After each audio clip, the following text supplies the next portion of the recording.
de comunicação do IJUSP, Instituto Jungiano de São Paulo. Nós somos uma instituição de ensino para a formação de analistas junguianos. Há 26 anos formamos analistas junguianos ligados à Associação Junguiana do Brasil, a AJB, e a IAAP, International Association Analytical Psychology. É uma instituição de Zurique.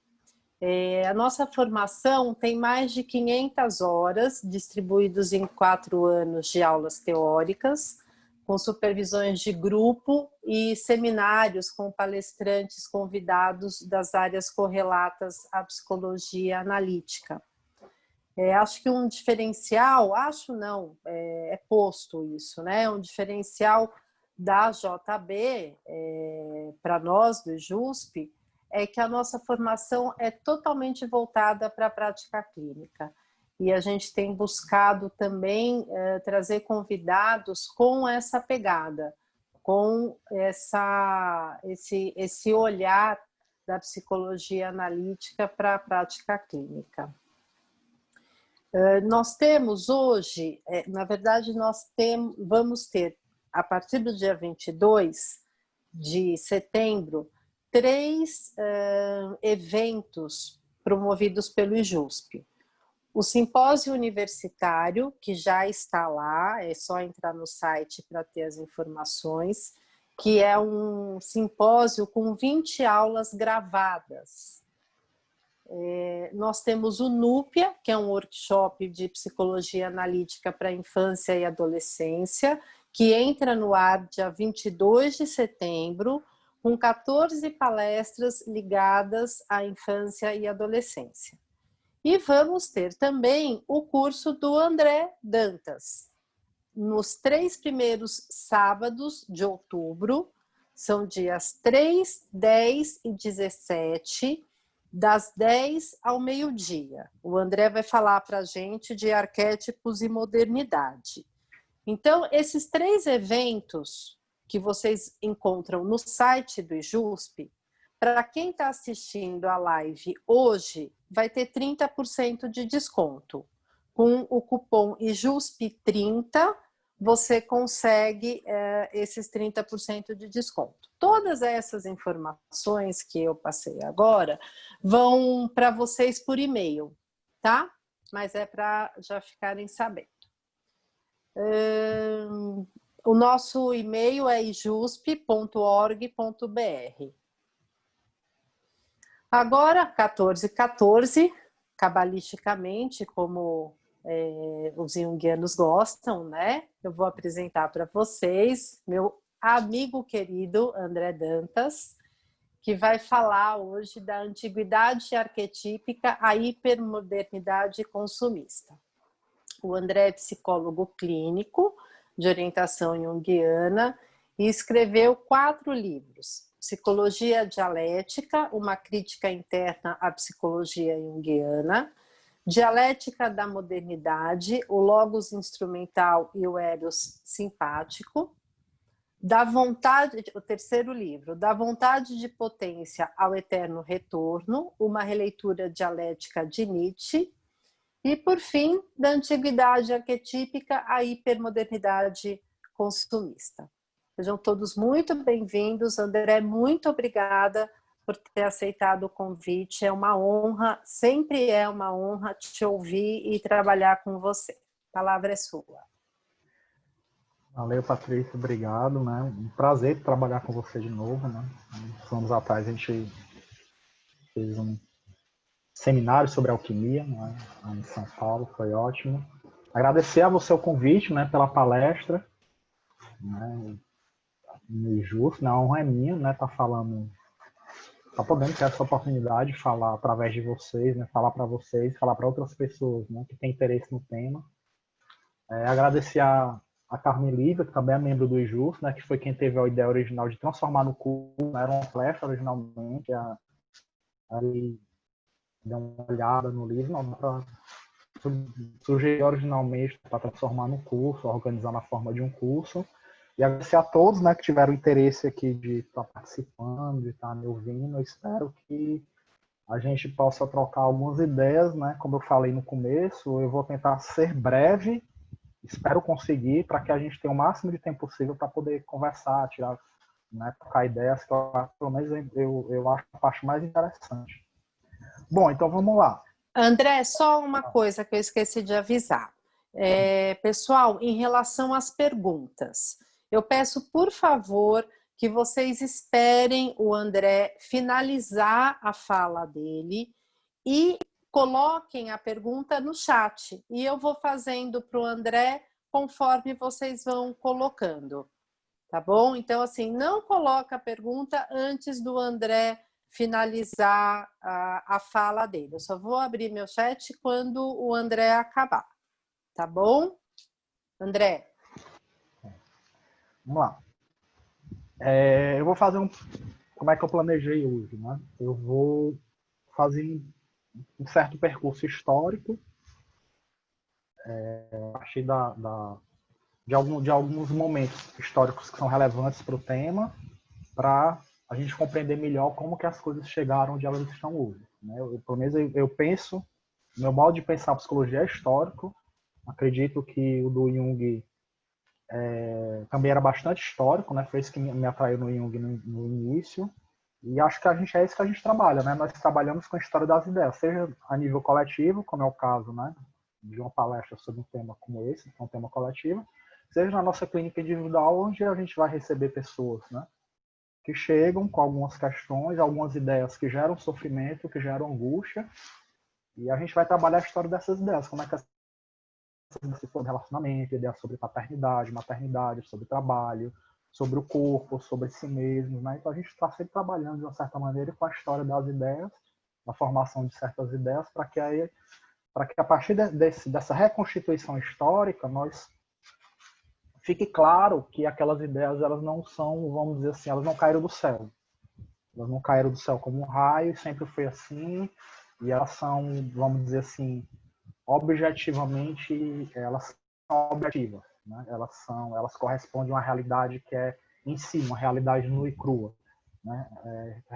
Reconstituir historicamente a ideia é exatamente você perceber como ela foi formada e que ela poderia, né, há outras possibilidades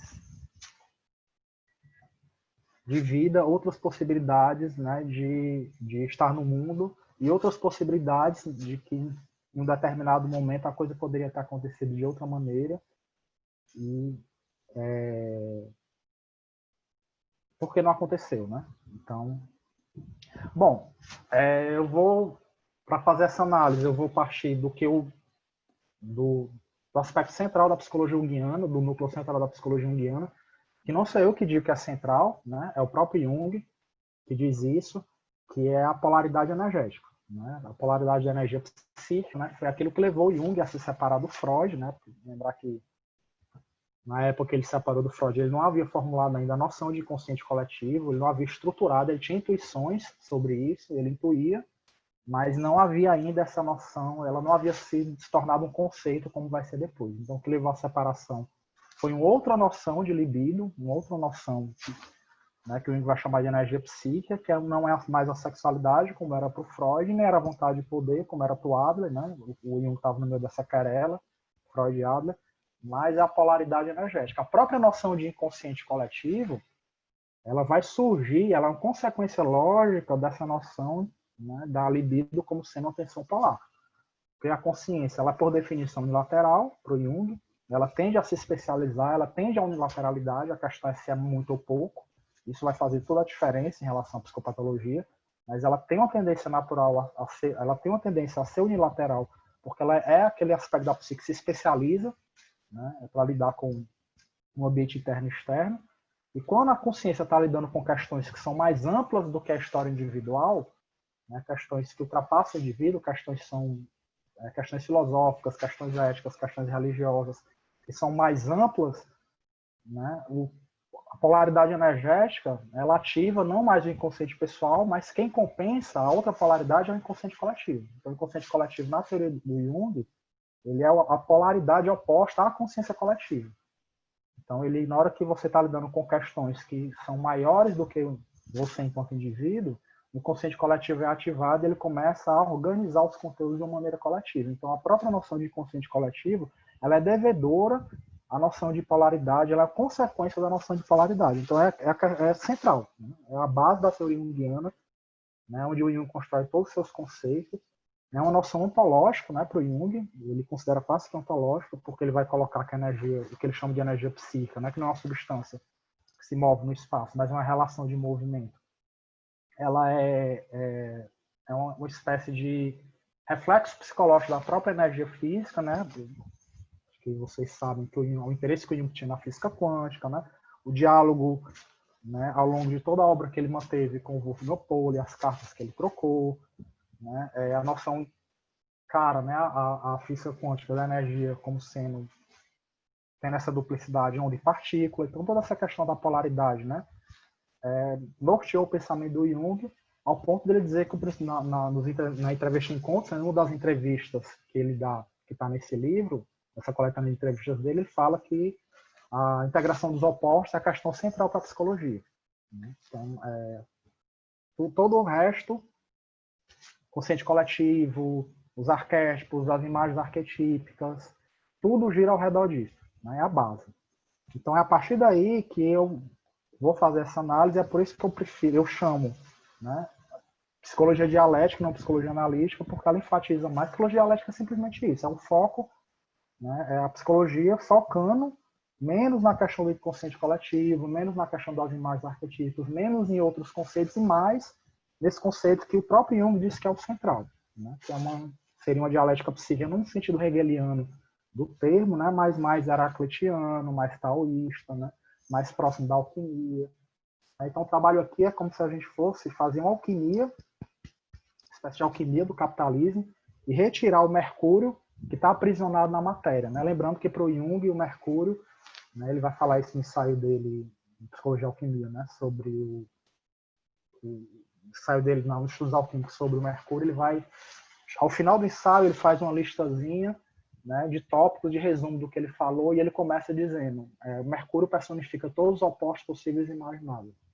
Então, o Mercúrio seria, né, a própria personificação alquímica dessa dialética interna a um fenômeno psíquico. E é isso que a gente vai tentar fazer aqui: extrair o Mercúrio, né, extrair a dialética interna presa, né, que está aprisionada no sistema capitalista, né, que é o que eu vou focar aqui.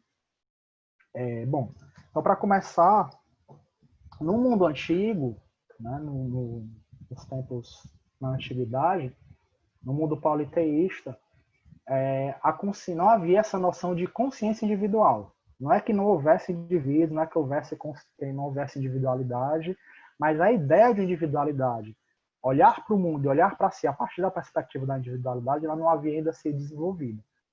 O que eu vou colocar aqui como teoria, como hipótese, que é útil, né, tem uma pragmática aqui para a gente compreender melhor, é que essa consciência individual, ela existia de uma maneira rudimentar. Ela aparecia aqui e ali, mas a partir do momento que ela surgia, era logo reprimida, né, de maneira violenta. E o Jung vai colocar que as figuras que personificavam essa individualidade, onde essa individualidade era experienciada, eram as figuras, né, as grandes figuras religiosas, os xamãs, os sacerdotes, as grandes figuras, né, as políticas, né, o faraó, o rei, o chefe da tribo. Eles personificavam essa individualidade inconsciente da tribo, né, do coletivo. E o que a gente chama de consciência coletiva, né, essa noção de coletividade, ela era refinada e trabalhada pelos rituais e pelos mitos. Então, o que estava em primeiro plano, o que era consciente, era a coletividade e não a individualidade. A consciência, ela era uma gota no oceano de consciência coletiva. E a individualidade, as pessoas, elas eram como se fossem células de um grande organismo social. Então, você já nascia sabendo qual era o seu lugar naquele coletivo. Você ia herdar a profissão do seu pai, né? E se você fosse mulher, nem isso, né? Você ia ser mãe, ou você ia ser tia, né? Ia cuidar do seu sobrinho, né? Em algumas culturas você poderia ser sacerdotisa, né? de algum culto. No caso do cristianismo, ser freira, né? Mas não havia essa noção de que você escolhia o seu destino, você escolhia o seu caminho, você tinha algum tipo de escolha mais ampla em relação à sua vida, né? imperava, né, a relação com o mundo era o que ficou conhecido como animismo, né, que é simplesmente um nome que serve para dizer que o que era comum a tudo era a alma, porque não havia ainda essa separação, né, como a consciência era consciência comunitária, ela unia, né, não havia ainda não só essa separação entre o indivíduo e a sociedade, né, ele era uma célula da sociedade, era um órgão, né, do corpo social, e também não havia essa divisão, essa separação entre a sociedade e a natureza. A natureza e a sociedade, elas eram uma espécie de contínuo. Não havia uma separação muito clara. Não é que não houvesse diferença, mas não era uma diferença ontológica como vai ser na modernidade. Não era uma diferença de natureza. Né? A natureza era a natureza animada. O mundo possuía alma. O mundo era significativo. Né? O que a gente chama hoje em dia de fenômenos naturais, eles possuem intencionalidade. Então, nesse mundo que a gente chama de animista, nesse mundo onde os indivíduos eles viviam entre participação mística entre si, né? E o coletivo ao qual eles viviam estava em participação mística com a natureza, não havia essa noção de consciência individual no sentido de que está dentro de mim, mas ela simplesmente aparecia no mundo. Né? Então, originalmente, os deuses eles eram simplesmente, era o que a gente chamaria hoje, na nossa linguagem, mais de adjetivos do que de sujeitos. Então, por exemplo, os gregos, na língua grega antiga, né, na língua grega arcaica, você não dizia que Deus era amor, por exemplo, como você vai dizer no cristianismo. Você vai dizer que o amor é um Deus. Por que o amor é um Deus? Porque é um fenômeno que ultrapassa o ser humano. As pessoas elas são capturadas por aqui, elas são arrastadas. Então, o que era chamado de divino, né, que é o que o Jung depois vai chamar de luminoso, né, a partir do Rudolf Otto, é simplesmente a intensidade com a qual certos fenômenos determinavam a vida humana. Então, o amor, a amizade, se você morava em uma cultura, né, se você morava num local geográfico onde o rio era determinante na forma de vida daquela cultura, daquele local que você vivia, o rio era um deus, né, um determinado fenômeno natural que determinava o modo de vida daquela cultura era um deus. Então, tudo aquilo que era intenso, né, que o Jung vai chamar depois de luminoso, ele adquiria essa característica de divino e só com o tempo, né, o Deus, a figura divina, ela foi se separando do fenômeno. Então, por exemplo, Zeus, originalmente o que os gregos chamavam de Zeus, né, os gregos arcaicos, era simplesmente a queda do raio. Na hora que caía um raio, tinha uma tempestade, tinha todo aquele trovão, que devia ser algo muito assustador, né? Hoje em dia a gente ainda se assusta, mesmo sabendo que são simplesmente fenômeno natural, choque, né, entre as nuvens, toda aquela, né, o atrito entre as partículas que gera o trovão, gera o relâmpago, né, eletrifica as partículas. Então, mas para os antigos aquilo era um fenômeno assustador, e a queda do raio que destruía, né, onde ele caía e pegava fogo, Zeus, eles apontavam, chamavam de Zeus. Só com o tempo, aquele fenômeno, ele foi passando a designar um sujeito divino, que era Zeus, e que portava o raio. Então, o divino e o que Jung vai chamar de luminoso, depois, é simplesmente uma característica de certos fenômenos. Essa característica de intensidade e que ultrapassa a vontade individual. Bom, do mesmo modo como a mente e a matéria, né, a consciência e a natureza, o coletivo e a natureza, elas estavam unidos, a mente e o corpo também estavam unidos. Não havia essa diferença, essa separação entre a mente e o corpo. Por isso o pensamento ele apareceu de uma maneira personificada. Havia pouquíssimos conceitos abstratos, né, mas o pensamento que era significativo, o pensamento que determinava o modo de vida daquela cultura, ele aparecia na forma dos deuses. Né? O fato de ser divino marca a sua importância. Bom, isso vai mudar com o platonismo. Né? O platonismo e o judaísmo, né? Mas eles vão fazer vão exercer esse primeiro impacto de separação entre o sagrado e o profano, entre a divindade e a natureza. Né? O platonismo, né? Porque ele vai fazer com que, né, os deuses, né, eles passem a ser, ele despersonifica os deuses e eles passam a ser ideias, formas arquetípicas, formas ideais, que eles residem, eles estão, eles se localizam no que o Platão vai chamar de hiperurânio topos, que é um céu além do céu, um céu supracelestial. Né? Então, aquilo que é divino, aquilo que é luminoso, não está mais imerso na matéria, ele agora foi arrancado da matéria e foi elevado a um céu que está além do céu, um céu espiritual, um céu supracelestial.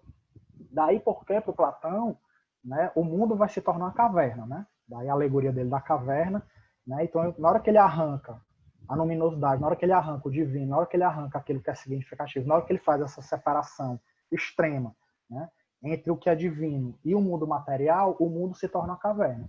E é preciso lembrar, né, que a caverna no mundo antigo era um local sagrado, né?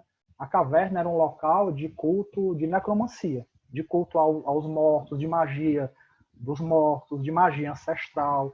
Então, a caverna, né, ainda mesmo hoje em dia a gente ainda encontra, né, alguns resquícios, né, desse tipo de magia em paredes, né, de algumas cavernas, espalhadas até aqui. Visitei até algumas aqui no Piauí, né, onde você vê desenhos, né, que não eram simplesmente obras de arte, mas eram magia. Né? Aqueles desenhos ali, eles tinham um significado ritual, era algum ritual, né, de caça que era feito, né, e todo aquele desenho ele tinha uma eficácia mágica sobre o animal real. Então a caverna, no mundo antigo, no mundo politeísta, era um local sagrado. Né? No Platão, ele vai virar um local degradado, é o lugar das sombras, é o lugar do engano, é o lugar da ilusão e é o nosso mundo. Né? E o cristianismo, né, seguindo o judaísmo, vai fazer a mesma coisa, partindo da ideia de que agora o Deus não está mais nesse mundo, não é mais imanente, mas ele é um Deus transcendente. Né? É um Deus que está fora da natureza. Ele olha a natureza de fora e ele criou a natureza de fora. Então, muda o eixo da verticalidade. Nós temos aí uma forma de estar no mundo, um tipo de consciência que é vertical, né? Mas a verticalidade anterior, politeísta, a verticalidade profunda. Ele é para baixo, para dentro da terra. Né? É o culto aos ancestrais, é o culto de deuses, né, que são imanentes à terra. Por isso que nas casas antigas, né, nas casas da Grécia e Roma antiga, todas as famílias eles tinham culto aos ancestrais, tinham lareiras onde esse culto aos ancestrais eram feitos. Os ancestrais eram enterrados, né, no quintal da casa, né, o túmulo dos ancestrais, e o que demarcava, né, o que dizia, que fazia com que aquele terreno, aquele solo, fosse propriedade de uma família, porque era ali onde os ancestrais deles estavam errados. Daí porque, mesmo no mundo antigo, você podia ver, os pais podiam vender seus filhos como escravos, mas não podiam vender sua casa, porque ali estava o espírito dos ancestrais. Né? Ali acontecia o culto ancestral daquela família e não poderia, simplesmente não era uma terra neutra, né? Não era um solo neutro. Então a gente vai ter agora uma verticalidade ascendente, não mais para baixo, não mais de você entrar no útero da terra, na caverna, mas para cima, pro céu. Bom, o Descartes vai levar isso à frente, né? Ele vai elaborar isso filosoficamente, né? Porque agora, né, quando você tem um Deus que ele olha a natureza de fora, que ele olha a natureza, né, ele está exterior à natureza, e esse Deus criou o ser humano à sua imagem e semelhança, nós somos imago Dei, né, nós também passamos a olhar a natureza de fora. Né? Nós, como somos criaturas criadas à imagem e semelhança de um Deus transcendente, nós também temos essa potencialidade transcendente de olhar a natureza de fora, de ser exteriorizado da natureza, de estar separado da natureza. Então, quando você se separa da natureza, quando você tem uma consciência que passa a estar separado da natureza, inclusive da natureza corporal, não só da natureza das árvores, das plantas, dos rios, mas da própria natureza corporal, você vai ter um pensamento que ele vai se tornar mais abstrato. Ele não vai aparecer mais personificado, ele não vai ser mais corporificado. Né? Então, o Descartes vai elaborar isso, né? Não é que ele criou isso, mas ele elabora, ele dá uma elaboração filosófica a isso, ele cria uma linguagem que dissemina isso, que amplifica isso, né? E ele vai colocar como sendo a separação entre as respostas, né? Entre o pensamento e a resistência, né? E que o mundo se torna simplesmente isso, uma coisa extensa. Ele não é mais animado, ele não possui mais uma alma, ele não possui mais uma intencionalidade. tudo que se chama de pensamento, de alma, de intencionalidade, de significado, passa a ser propriedade privada do ser humano, passa a ser subjetivo. E o mundo ele se torna simplesmente uma extensão material neutra, né? Ele é objetificado, ele se torna um objeto neutro, e as coisas que acontecem no mundo, ele acontece simplesmente por impacto de um corpo no outro, né? Por causalidade eficiente, e o mundo é atomizado.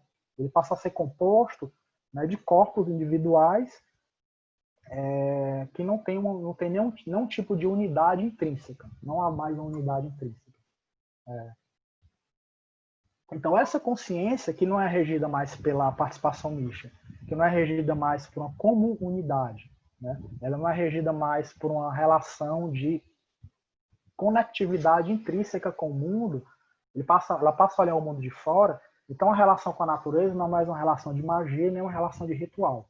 Para você fazer com que ocorra uma chuva, para você fazer com que a natureza, ela, né, para que os deuses, né, natureza, já estou usando a linguagem moderna, para que os deuses da natureza, eles atendam às nossas preces, atendam aos nossos pedidos, para que as coisas aconteçam de uma maneira benéfica para nós, não adianta mais rezar, não adianta mais fazer magia, não adianta mais fazer rituais no mundo antigo, e muito menos rezar para Deus, porque é como se Deus foi cada vez mais, a partir do Descartes, a partir da ciência que vai surgindo depois, deixando esse mundo para a sua criatura. Ele está fora da natureza, né? E a natureza agora está a nosso serviço, como ela é neutra, a nossa relação com ela passou a ser uma relação instrumental, uma relação técnica. Então, daí se torna possível um novo tipo de ciência, que não é mais a ciência da filosofia antiga, que era uma ciência contemplativa, né, que era o que o Aristóteles chamava de bios teóricos, né? É uma vida teórica, uma vida contemplativa. O filósofo ele deixa de ser contemplativo e ele passa a ter que produzir algum tipo de conhecimento que é útil, que tem utilidade. Um conhecimento onde aquele conhecimento da natureza ele possa servir para manipular a natureza, para controlar a natureza. Então, a ciência moderna, ela surge a partir dessa separação. Porque se nós estamos separados da natureza, né, nós não temos nenhum tipo de conexão sagrada, nenhum tipo de conexão divina com a natureza. Não há uma alma, não é mais um animismo, mas é um materialismo. O que é comum não é mais a alma, né, não é mais a ânima, mais a matéria. Então, para você manipular uma matéria que é neutra, você precisa conhecer como essa matéria funciona. Daí você vai criar instrumentos, ferramentas para controlar a matéria da maneira mais eficiente possível. Isso é a ciência moderna. É essa ciência moderna que ela vai começar a começar a fazer, manufaturar a natureza de uma maneira cada vez mais eficiente. Bom, tudo isso, né, eu fiz um salto imenso aqui, né, mas isso aconteceu lentamente, século após século, né, além do Descartes, eu falo rápido mesmo, vou diminuir aqui a velocidade. Além do Descartes, o Descartes era jesuíta, né, o Descartes era católico, né, ele teve a formação dele, a formação dele foi dentro, né, de um colégio jesuíta, de universidade jesuíta. No mundo protestante, né, no mundo não católico também, houve uma grande transformação, que foi a cisão dentro do cristianismo entre o protestantismo e o catolicismo, né, houve essa cisão, e os protestantes, né, o que vai ser chamado depois de protestante, que fazem protesto contra o catolicismo, para resumir ao máximo, era que o catolicismo era por demais pagão, né? O catolicismo era muito pagão, tinha santos, tinha figuras, né, divinas, né? Então o protestantismo ele vai enfatizar essa noção de Deus único, vai enfatizar a iconoclastia, né, cristã, né, de um Deus que não tinha uma imagem, né, era um Deus abstrato, e vai enfatizar essa relação individual da criatura com o Criador, sem mediações, sem passar por padres, sem passar pela igreja. Daí porque o Lutero vai traduzir a Bíblia, né, do latim para o alemão. Precisa lembrar que as missas eram feitas em latim, eram missas coletivas. Como a maioria da população não falava latim, a missa era um evento coletivo, ela era comunitária.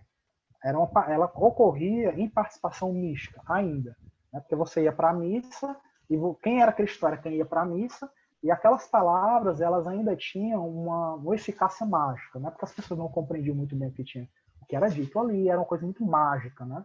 Então era muito imagético, então havia muito de paganismo, muito de politeísmo ainda no cristianismo. E é contra tudo isso que o protestantismo, né, que primeiro Lutero, depois o Calvino, vão lutar contra, que a igreja ainda era muito monástica, né? Daí que o núcleo da querela era a indulgência, né? Era as indulgências. As pessoas pagavam a igreja e a igreja aceitava o dinheiro, né, dos nobres, né, das pessoas que possuíam posses, e a partir desse dinheiro, a igreja garantia que você ia passar menos dias no purgatório, né? Então você comprava menos dias no purgatório. O purgatório atendia todo mundo, né? A maioria das pessoas, né, que cometiam pecados mais ou menos comuns, né, pecados banais, cotidianos, né, ia para o purgatório, era esse lugar intermediário. Então, Lutero queria ser uma verdadeira, era bizarro, né? Porque isso é magia, né? Você tem um mágico, né? Você tem ali um sacerdote que é mágico, que faz um tipo de magia ritual e garante que aquilo ali que ele faz vai influenciar a divindade. Então, o que o Lutero vai enfatizar, o João Calvino, o protestantismo, né, todos os ramos de religião protestante que vai surgir com essa primeiro com a partir do Lutero, é que a relação com o Criador é individual.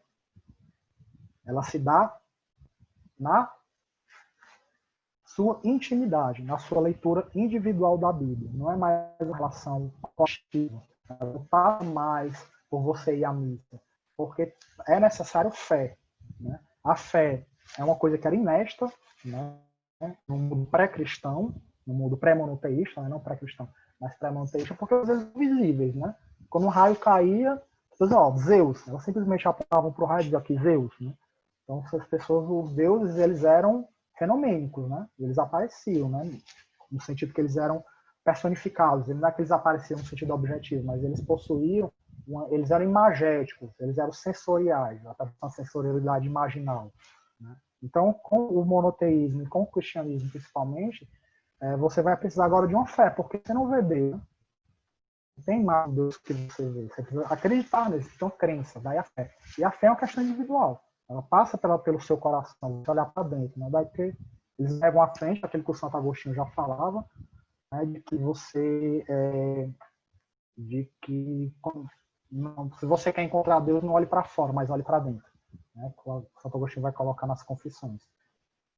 Então, essa cisão entre os católicos e os protestantes, elas vai gerar inúmeras guerras, inúmeras mortes, né, no século XVI, no século XVII. E ao longo desses séculos, né, de separação entre os católicos e os protestantes, as inúmeras guerras que vão acontecer, né, entre os países que professam um ramo e os que professam outro, em termos proporcionais, vai morrer mais gente morreu nessas guerras massacradas, né, quando os católicos invadiam a cidade, eles massacravam os protestantes quando invadiam a cidade católica massacravam os católicos, na perseguição, né? E em termos proporcionais, estatísticos, morreu mais gente nessas guerras ao longo de 2 séculos do que na Segunda Guerra Mundial. Então, assim, foi um verdadeiro massacre, uma verdadeira hecatombe, a nível de genocídio mesmo, né, pelo nível populacional da época. Isso inquietava muito, né, gerava muitas inquietações nos pensadores da época, nos filósofos da época, que se questionavam da eficácia da religião em inibir a destrutividade das paixões, né?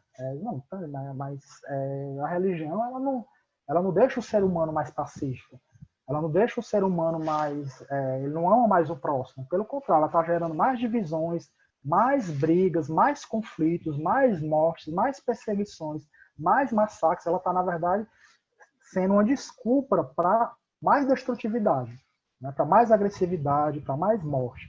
Então, duas grandes soluções, né, surgiram na época para dar conta disso, né? Olha, não é mais a religião, a gente não pode mais basear a nossa civilização, a nossa cultura ao redor da religião, ao redor de valores religiosos, porque eles são conflitivos, né? Há outras religiões agora, né? Não é mais só os católicos que simplesmente invadem, né, nas cruzadas os muçulmanos e guerreiam com os muçulmanos e eles ficam lá, ou eles invadem, né, a América, encontram os índios e matam os índios, e os que sobram eles são convertidos ao catolicismo. Agora a guerra é aqui dentro da Europa, né, na época, entre os vizinhos, né? Então não dá mais para a gente basear a nossa vida na religião, né? Os valores que governam a sociedade, eles não podem ser mais os valores religiosos. Então as duas grandes soluções que surgiram na época, né, no século XVII, século XVIII, foi primeiro o absolutismo, né, que foi o Hobbes, né, Leviatã, né, o absolutismo do monarca, né. Até então, na época medieval e renascentista, o rei, né, o governante, ele não tinha um poder absoluto, e ele dividia aquele poder com a casta da nobreza, e os nobres guerreavam entre si, faziam alianças entre si. Então, para o rei poder governar, ele tinha que aliciar os nobres, ele tinha que convencer os nobres, né, da sua capacidade de ser rei. Então, Hobbes, né, com o Leviatã, ele vai propor um absolutismo onde o rei ele estava não só acima da casta da nobreza, mas acima da religião, então era absoluto. Essa solução do Hobbes, do Leviatã, do Estado, né, a força do Estado, o Estado que tem o monopólio do uso da violência, que até então ele não tinha, né, vai culminar no Estado-nação. Né? Essa história, né, esse ramo da história, ele vai fomentar e vai dar na ideia de Estado-nação, né, que culminou na Segunda Guerra. Então, não funcionou. Né? Depois de um século se viu que não funcionou. O outro ramo era o liberalismo.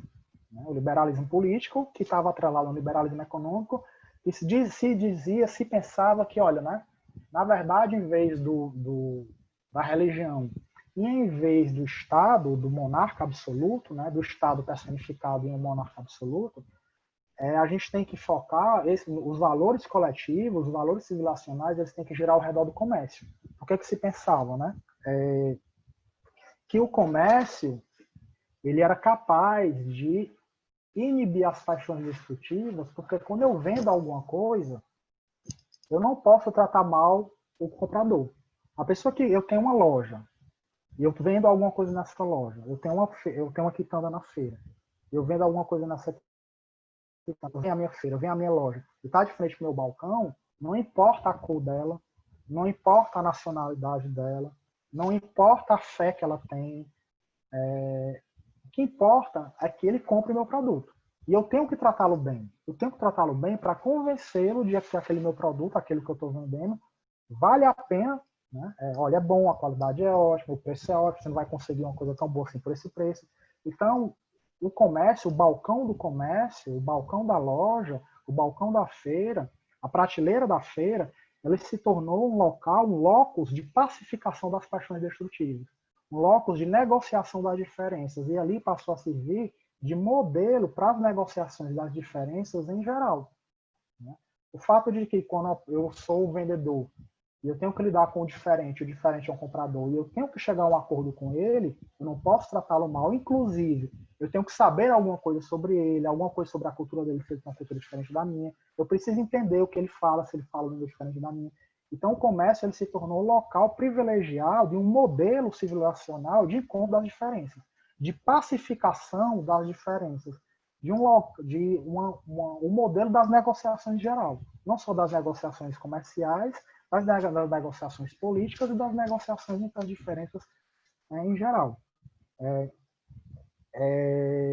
Então, se pensava que a paixão pelo lucro, né, ela era capaz de inibir a destrutividade das outras paixões, das paixões, né, da agressividade, das paixões destrutivas. Né? E isso é o liberalismo. Né? E o liberalismo econômico e o liberalismo político, né, que é uma consequência do liberalismo econômico, ele é o desdobramento disso, ele se baseia nisso, ele se apoia nisso. Né? Daí que é uma expressão que era muito usada na época, né, do século XVIII, era chamado doce comércio. O comércio era doce porque ele amaciava, ele adocicava a destrutividade das paixões. Ele polia os costumes. Ele fazia com que eu tivesse que tratar bem os outros, porque os outros eram possíveis compradores. Então, a identidade coletiva, o papel coletivo em geral, né, ele passa a ser mais baseado e norteado e organizado a partir do comércio. Então, eu sou potencialmente um vendedor e potencialmente um consumidor. É isso que faz com que é esse o local, o espaço que eu ocupo na sociedade. É basicamente, principalmente, o local de um possível vendedor ou um possível comprador. Eu sou um consumidor, estou comprando algo, ou eu sou um vendedor, estou vendendo algo. Então, esses são os grandes papéis coletivos, os papéis coletivos que determinam a organização da sociedade em geral. Ora, né, ir acelerando aqui. eu falo rápido, é por isso que eu acho que dá tempo, né? Porque eu falo rápido. Mas, enfim, vamos lá. Então, o que é que vai acontecer? O comércio, em geral, ele surgiu ao redor do tempo. Né? Tem um livro muito bom do Christopher Tucker, que chama A Sociedade Excitada. E nesse livro, ele vai fazer uma certa reconstituição histórica, né, do capitalismo do comércio. Ele vai mostrar que o mercado ele surgiu ao redor do tempo. Né? As primeiras feiras, os primeiros mercados, eles surgiram, eles eram, né, a localização geográfica deles era ao redor do templo. O templo estava no centro e os templos, né, os templos eles ocupavam, né, os templos dos deuses, né, dos principais deuses daquela sociedade, né, eles estavam era o centro geográfico da cidade. Né? Então você tinha a cidade e o centro geográfico era o templo e ao redor do templo, né, o templo estava no centro de uma praça, ele ficava no local mais elevado, você tinha que subir uma escada para chegar nele, e ao redor do templo, na parte da praça embaixo, na base da praça, estava o mercado. Né? Porque no templo você não podia puxar sua espada. No templo havia todos os guardas, né, estavam todos ao redor, porque a única violência permitida no templo é a violência sacrificial, contra a vítima sacrificial. Seja uma pessoa, seja um animal, né, era um local de oferenda. Então, era seguro você montar um mercado ali ao redor, porque você podia trocar dinheiro, você podia trocar bens, né, quando não havia moedas ainda, e não ser roubado, não ser lesado. As discussões não partiam, né, para a violência física. Né? Tem a famosa passagem, né, na Bíblia dos vendilhões do templo, né, que o Cristo vai lá pregar no templo de Jerusalém, tá todo mundo preocupado com o comércio, ele fica puto e sai derrubando tudo, né? Chutando tudo. A famosa passagem dos vendilhões do templo, né? Onde ele faz essa crítica de que as pessoas vão para o templo mais para trocar, para comerciar, do que para ouvir as palavras, né? As palavras sobre Deus. Né? Então você vê aí que já há uma certa posição complementar entre o sagrado, né? O templo e o profano, o comércio. Né? Então, o que vai acontecer? Com o liberalismo, isso que eu expliquei agora, dessa violência religiosa, a religião perde espaço para o comércio. É como se agora o que está ao redor do templo, o que está ao redor da igreja, ela passa a ter mais importância e passa a governar os valores coletivos mais do que o que está no centro da praça, que era a igreja. Né? Então, o que era capital antigamente, na palavra capital, né, vem de caput, cabeça, né? Do latim caput. Então, você falava, Brasília é a capital do Brasil, Tóquio é a capital do Japão, né? Quer dizer que aquela cidade ali é o centro das decisões coletivas daquele país. Né? É a cabeça. Né? Então, quando a gente pensando dessa maneira, o que era capital antigamente era a religião. Né? As grandes decisões elas ocorriam a partir desses valores coletivos, né? Desses valores religiosos, né? Valores coletivos religiosos. O capital deixa de ser a igreja e passa a ser agora a feira. Né? O que se torna capital, é por isso que hoje em dia capital virou praticamente sinônimo de dinheiro. E não é, né? Então, quando capital, a gente fala capital e está falando de dinheiro, quase como sinônimo, mostra que a nossa vida passou a girar mais ao redor do dinheiro, da compra, do comércio, da feira, do que da igreja. Mas, né?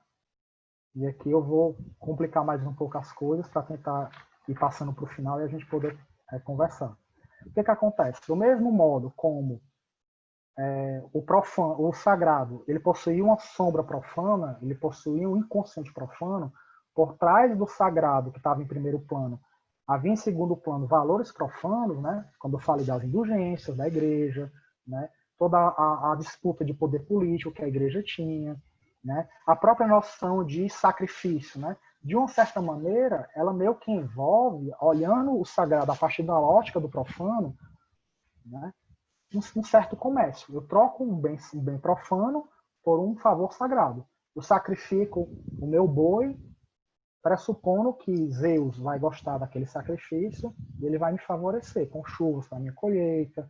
Né? Então você está fazendo uma espécie de um comércio, vamos dizer assim. Né? olhando o sagrado a partir do profano. Do mesmo modo que a gente pode, né, que o sagrado ele tem uma sombra profana, né, e o Tucker vai dizer que os primeiros bancos eram o tesouro da igreja, não era o tesouro dos templos, né, o sagrado, o profano, ele vai ter agora uma sombra sagrada. Porque o que é essa prateleira, né? O que é essa feira, né? O que a determina? Bom, primeiro de tudo, né? Ela é simplesmente um lugar, né? Ela é um lugar onde você pode colocar qualquer coisa para vender. Você pode vender tudo ali, né? Ela é simplesmente uma prateleira que você coloca alguma coisa para vender. Mas como essa prateleira funciona? Na hora que você coloca alguma coisa aqui para vender nela, isso que você colocou tem que se tornar atrativo. Tem que se tornar importante para a pessoa que está comprando. Ela tem que se tornar importante ao ponto de que a pessoa não pode sair dali sem tomar aquilo para ela, sem que aquilo que ela está vendo faça parte da vida dela. Então, essa prateleira, que ela é para ser horizontal, né, porque você não tem mais valores verticais, seja descendência, no sentido de profundidade para dentro da Terra, como era no politeísmo, seja uma verticalidade ascendente, como é o cristianismo, mas você tem agora uma horizontalidade, você tem uma consciência horizontal que é plana, que é terrena, que é materialista. Essa prateleira ela precisa colocar esses bens materiais manufaturados a partir de uma consciência instrumental, de uma consciência que está separada do mundo e se relaciona com a natureza a partir de uma instrumentalidade para transformar a natureza, a matéria-prima natural, em mercadorias. Na hora que você coloca essa mercadoria na prateleira da feira, o que a feira precisa fazer? Essa prateleira ela precisa elevar esse produto e fazer com que ele seja um produto ideal. Ele idealiza os produtos, né? Ela idealiza para que você olhe para aquele produto e você passe a ter uma relação com ele agora de uma conexão que não é mais uma conexão puramente instrumental. Porque a partir do momento que o liberalismo começa a se disseminar, a partir do momento onde a linha histórica, né, que vinha do Hobbes, do Estado-nação, ela começa a se mostrar tão violenta, né, quanto era as guerras religiosas, que vai culminar na Segunda Guerra Mundial, né, onde o Estado-nação, a ideia de Estado-nação foi elevada à sua máxima potência, né, onde você vai ver o Estado-nação funcionando a pleno vapor, de sua maneira mais intensa, são nos 3 países do eixo da guerra, né, a Alemanha, a Itália e o Japão, né, é onde a ideia de Estado-nação foi elevada à sua máxima potência e ficou muito visível para todos, né, o estrago que ela era capaz de fazer, ela foi perdendo força, ela foi sendo meio que desacreditada e o liberalismo, o comércio que estava ali, né, não estava ainda na linha de frente, ele passa para a linha de frente, realmente é melhor a gente ficar com isso aqui mesmo, porque gera menos guerras. Então, a partir da Segunda Guerra Mundial, vai ficar evidente, vai ser percebido que não adianta você vender um produto pelo valor instrumental que ele tem, pelo valor simplesmente pragmático. Para você vender aquilo, para você vender aquele produto, você tem que engendrar uma fantasia ao redor dele que conecte aquele produto à pessoa. É o trabalho da publicidade. A publicidade ela vai surgir a partir daí. Qual o problema que a publicidade tem que lidar? Isso que está ali na prateleira e o comprador que chega para comprar são entes separados, são átomos. Eles estão separados. O que a publicidade vai fazer? Ela é o trabalho de fazer com que esse abismo ontológico, esse abismo dessa diferença ontológica, dessa diferença abismal, que é ontológica mesmo, né, entre os corpos, criar uma ponte. Né? Então ela cria uma ponte como? Ela pega esse produto e ela simula uma luminosidade. É uma luminosidade simulada. O que eu quero dizer com isso? Ela espetaculariza a mercadoria. Aquele ideal, aquele idealismo, aquela verticalidade que quando eu entrava na igreja, eu olhava para cima e via todas aquelas imagens, né? E mesmo nas igrejas protestantes eu tinha um céu, né? Supracelestial, um céu divino, né? Onde toda a minha felicidade, todo, né? Onde eu seria feliz, onde, né? Eu não meu sofrimento ele seria aplacado, né? Quando aquilo ali perde a força, né? E só sobra as mercadorias, a publicidade tem que fazer com que a mesma relação que existia no mundo antigo entre a consciência e os seus objetos, vai tentar recriar, ela vai tentar fazer com que isso funcione pelo menos por um momento, pelo menos por um segundo, pelo menos o suficiente para que eu puxe o dinheiro da carteira, eu puxe meu cartão de crédito e compre aquela mercadoria, compre aquele objeto. Vai fazer com que aquele objeto, é como que ele se torna uma extensão da minha subjetividade. O objeto ele meio que se torna uma espécie de sujeito, porque ele fala comigo e eu me torno um objeto. Né? Um exemplo simples. Né? Eu atendo a minha sala fica num shopping, né? Uma sala comercial que fica uma sala que fica no prédio comercial do shopping, né? Tem várias salas comerciais, tem vários consultórios de psicólogos, várias clínicas, né? E do lado tem um shopping. Então sempre eu almoço por lá, tomo café, e eu observo muito o movimento que está acontecendo. Eu lembro de uma vez onde uma mulher, né, estava comprando um vestido, mas isso não é simplesmente um exemplo, porque fica muito visível, porque ainda hoje as mulheres, né, são as mais sacrificadas aos valores coletivos, como era no cristianismo. Nesse ponto acho que não mudou muito, né?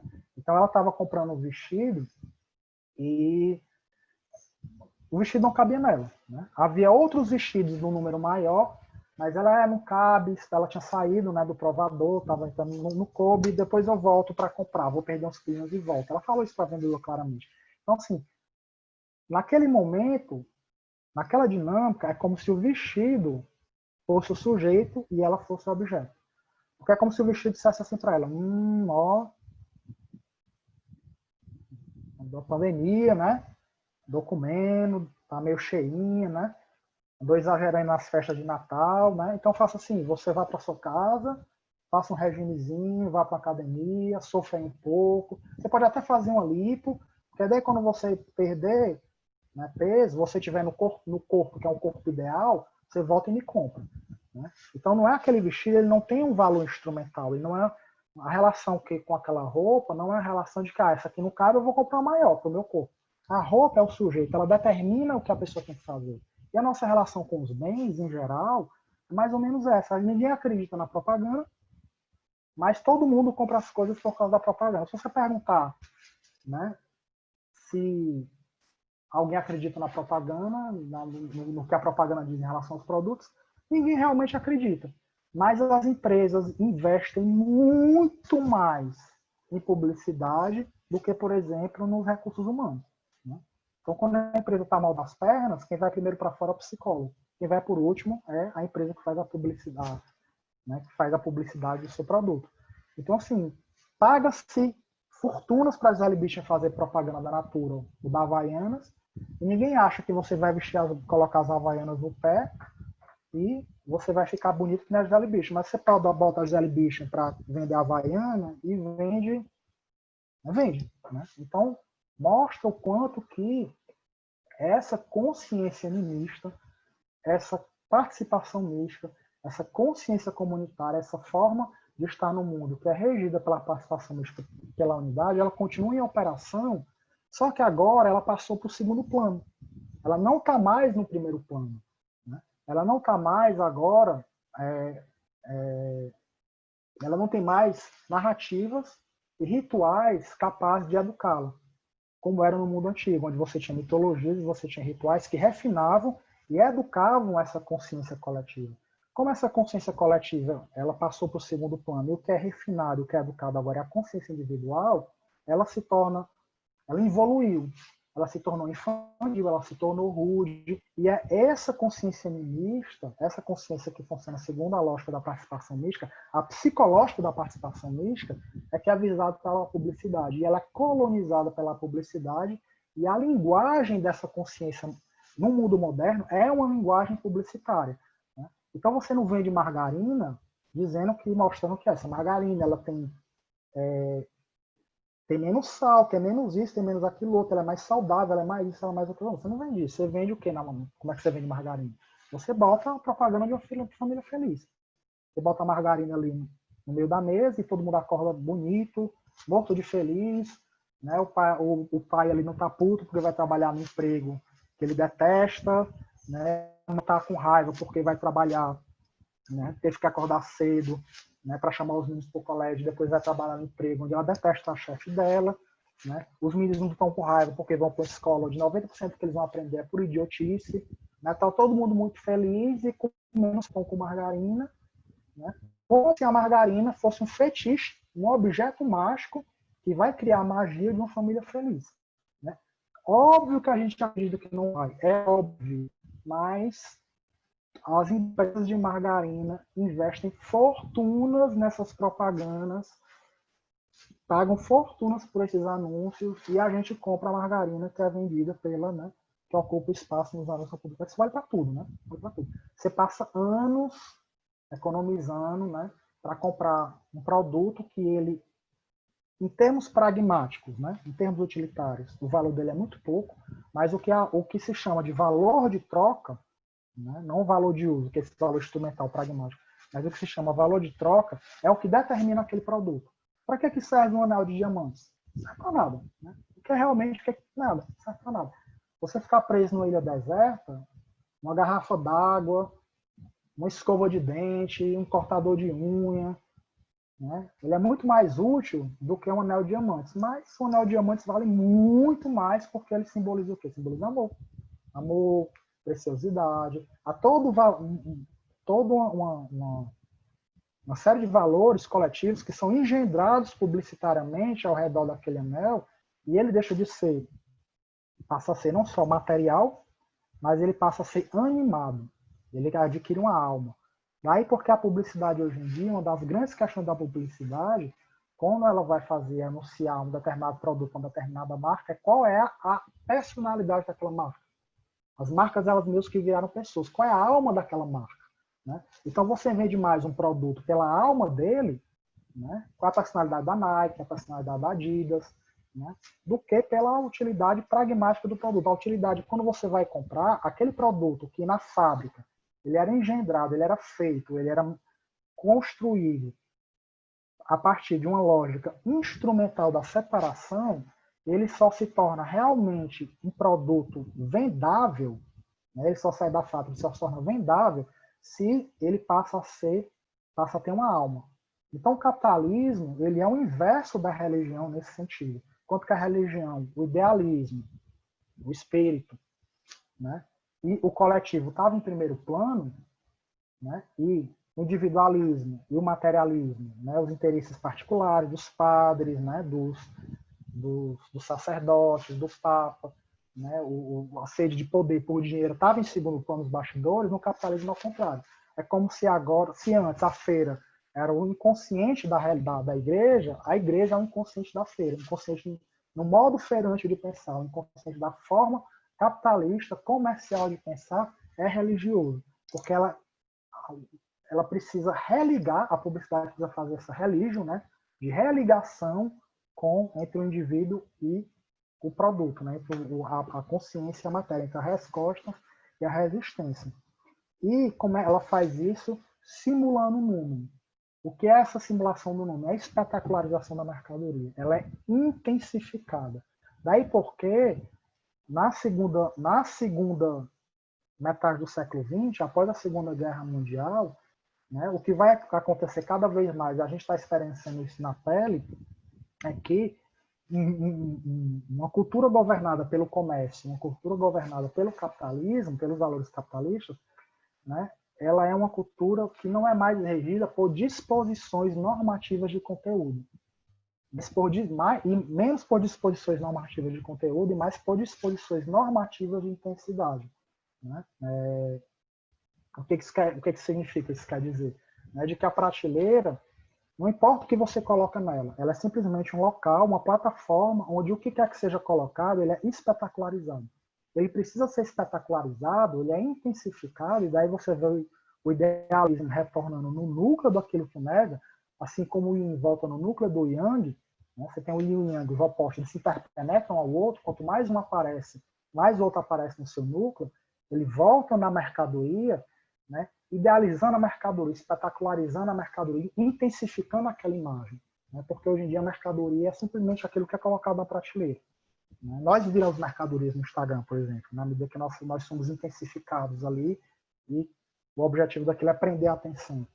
Então, é como se a imagem não fosse idealizada, se ela não for intensificada, se ela não passar por um filtro que faz uma photoshopagem dela, intensifica a sua cor, né? Aumenta o seu brilho, pole a sua superfície, faz toda uma perfectibilização da imagem, cria uma certa simetria ali, né? Que é como se fosse uma espécie de, né? É como se fosse uma espécie de imagem arquetípica materializada no sentido platônico, né? Porque as formas platônicas eram belas e boas. Então, assim, se a imagem não for embelezada, não for platonizada, se ela não for idealizada, se ela não for espetacularizada, é como que eu permaneço indiferente a ela. Essa diferença ontológica entre a consciência e a imagem, ela é transposta a partir da espetacularização da imagem, ela é intensificada. Então, o espetáculo é isso, é uma simulação de um número. Vocês lembram que eu falei do número? O número que é o excesso de energia psíquica para o Jung e aquilo que marca a divindade, né, a qualidade divina de um determinado fenômeno, porque ele ultrapassa o ser humano, ele é sujeito, o ser humano é objeto. Na relação com o número, né, a consciência é objeto, né, e o fenômeno ele se torna sujeito. Né, por isso que ele é animado, ele tem vida, ele possui quase uma personalidade. Né, o capitalismo ele simula isso, ele cria a simulação de um número. A gente mal que responde fora do espetáculo. Então, enquanto a coisa está acontecendo, né, ali, e ela não é espetacularizada, a gente permanece numa certa indiferença, olhando como se fosse uma coisa externa, fora de nós. A partir do momento que a publicidade, e não falo só da publicidade objetiva, mas da lógica publicitária, ela espetaculariza aquilo ali, faz com que aquela imagem ela salte, né, desse abismo que separa, faça essa transposição e ela me captura. De repente a minha consciência e a imagem ela se volta a se tornar uma só. Não dura, né? É como se fosse assim, nossa, mas você quer comparar os mitos antigos, né? Eu lembro quando eu falei isso a primeira vez no curso que eu dei aqui em Fortaleza, né? Eu lembro que teve uma pessoa que falou, não, mas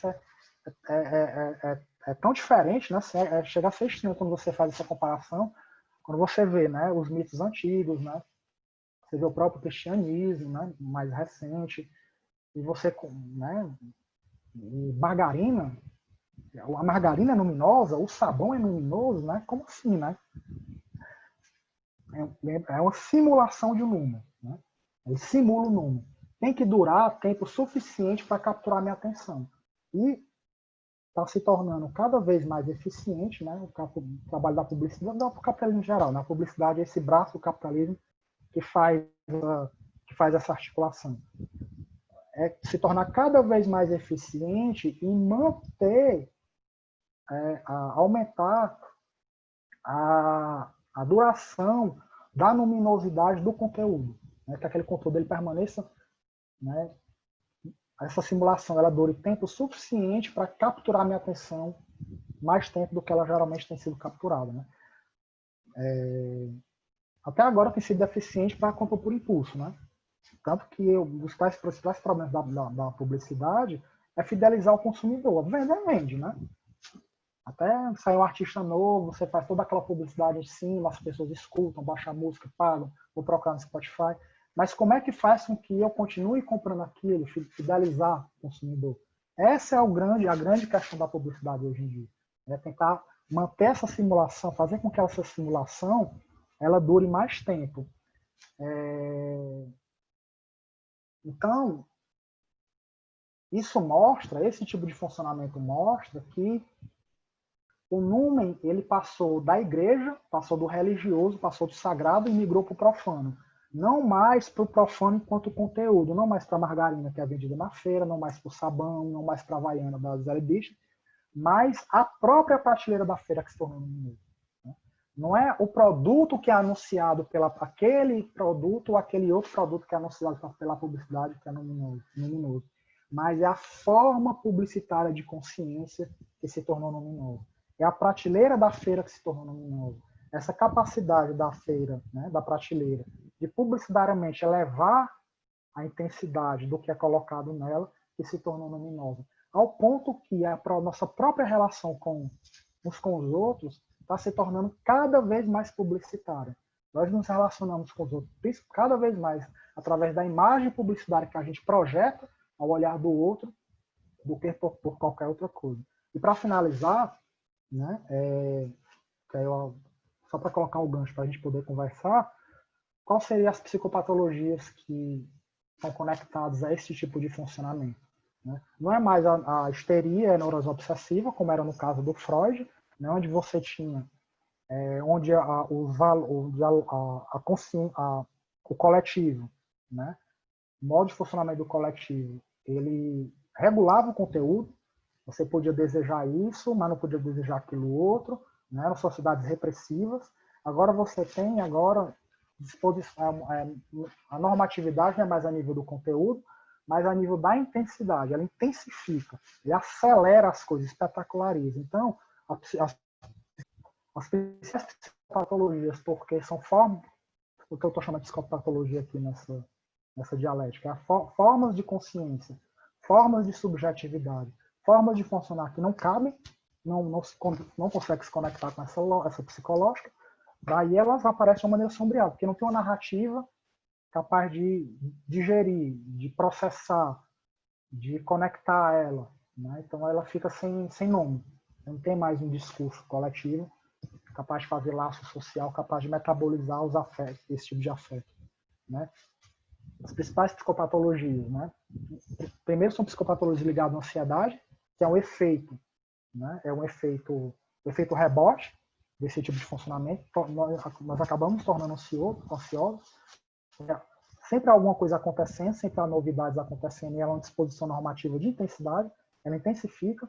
Essa intensificação, a nível subjetivo, gera muita ansiedade, a gente fica acelerado, e a outra é a depressão. A depressão é quando você não conecta, você não consegue entrar nessa intensidade, você não consegue densidade, você não consegue caber nessa loja, né? Então não gera mais repressão, gera depressão, né? Que é o indivíduo sem intensidade, é um morto-vivo, né? Então é como se a gente precisa cada vez mais do espetáculo para se sentir vivo, né? Para dar aquela dose de adrenalina, e quando você não consegue, você se deprime, né? Então, os afetos ansiosos, como consequência, o efeito, né? É um efeito colateral, e a depressão, você não conseguir se conectar. O afeto depressivo, os afetos tristes, os afetos melancólicos, eles não cabem, né? Eles não cabem na prateleira, eles ficam de fora, né? Bom, gente, era isso, né? Deu mais ou menos exatamente o tempo que eu imaginava. Daí a gente pode passar para o diálogo, para a conversa, trocar figurinhas, né? Muito bom, André, maravilhoso, nunca agradável, mas instigante, né? Não que seja desagradável, mas é um tema que faz a gente pensar. Eu queria te fazer uma pergunta, André, na verdade é algo que eu estava pensando aqui, né? Até a partir da minha dissertação, que foi sobre religião implícita, processo de secularização, né? Queria perguntar para você o seguinte: se você acha que com o processo de secularização, o esvaziamento da religião confessa, que o capitalismo ele tende a ter entrado nesse lugar religioso que fica esvaziado, e se você acha, embora a sua crítica ao consumo seja explícita, que se é possível se encontrar uma cola social através do capitalismo, isso na coletividade, e se pessoalmente a pessoa poderia ter um propósito e um significado de vida baseado no capitalismo, que fosse algo legítimo, que a gente pensasse, estou pensando isso pela primeira vez, num processo de individuação através do capitalismo, sendo o capitalismo uma forma de expressão religiosa. Uhum. Ele é uma religião inconsciente, né? Porque ele não é explícito. A gente não percebe que ele é religioso no sentido mesmo etimológico da palavra, né? Religioso, do religare. Nós não somos religados, né? É ele que faz laço social. E do Jung, que ele fala do religere, né? Do atenção àquilo que importa, né? Então, o que está na prateleira e é espetacularizado é o que chama a nossa atenção hoje em dia. Não, ele já é isso, né? Ele já é essa forma, ele já é laço social, ele é o nosso laço social, ele tem uma história, né? Eu fiz assim um resumo até grosseiro, né? Mesmo pelo, né? Dele, né? Assim, ele tem uma história longuíssima, né? Ele não surgiu por acaso, né? Esse breve resumo que eu fiz, né? No curso, né? Eu espero passar de uma maneira menos rápida, né? Me demorar mais um pouco nessas mediações, nas consequências, né? Nas mediações históricas, né? Nos passos históricos que foram dados para chegar onde a gente está, para mostrar que não surgiu do nada, ele tem uma história, né? Ele tem uma raiz muito profunda na nossa cultura, e ele tem sombra. Não existe consciência sem sombra, né? Não existe luz sem sombra, né? Não existe uma forma social, qualquer que seja ela, que não produza uma sombra coletiva, que não produza psicopatologias, né? Porque toda cultura, ela pode até não usar esse nome, mas ela define a normalidade, ela define, ela para poder funcionar, ela para esse laço social poder ocorrer, para ele, né? Para você dar esse laço, né? Para se juntar as pessoas em torno de certos valores que são coletivos, ele precisa expulsar aquilo que contradiz, né? Então, toda a consciência, como o próprio Jung percebeu muito bem, ela tende a uma certa unilateralidade. A diferença, né, o que faz a diferença é o grau de unilateralidade, né? Eu acho que essa é a questão, é aí que aquilo que é excluído pode voltar de uma maneira psicopatológica ou não. É o grau de unilateralidade da consciência que nega aquele conteúdo. No nosso caso, é paradoxal porque é uma cultura individualista, né? A individualidade está em primeiro plano. E é uma cultura onde a publicidade ela vem muito massageando o nosso narcisismo. Então é como se fosse assim, a gente compra determinada coisa e você se torna, né, feito só para você, né? Então assim, é como se eu compro aquilo e eu distraio da massa, né? Eu me torno um indivíduo especial, eu ganho singularidade. Então, só que por trás há um valor coletivo, né? É um valor coletivo ali, né? Muitas vezes a gente compra porque todo mundo tem, né? Sim, Muitas um vezes você compra. pertencimento. Exatamente, a sensação de pertencimento, de dar ao rebanho. Se no mundo antigo, né, usando, eu até já falei isso em outra, eu não lembro qual foi a live, se foi a do teatro ou foi a com as meninas da artesania, do mito de Narciso e Eco. Né? O mito de Narciso, né, a outra figura principal é Eco, né? Não existe um sem outro. Né? A mitologia ela tem essa capacidade de dramatizar as polaridades dialéticas, né? De dramatizar a dialética. Ela personifica e mostra isso muito bem para a consciência. Então, Narciso ele encontra a imagem dele no espelho porque ele começa a escutar, né? Ele escuta primeiro o Eco, que era apaixonada por ele, a ninfa Eco, né? Ali na floresta, ele fala algumas coisas, ela repete, ele vai perseguindo a voz e encontra a imagem dele ali refletida no lago.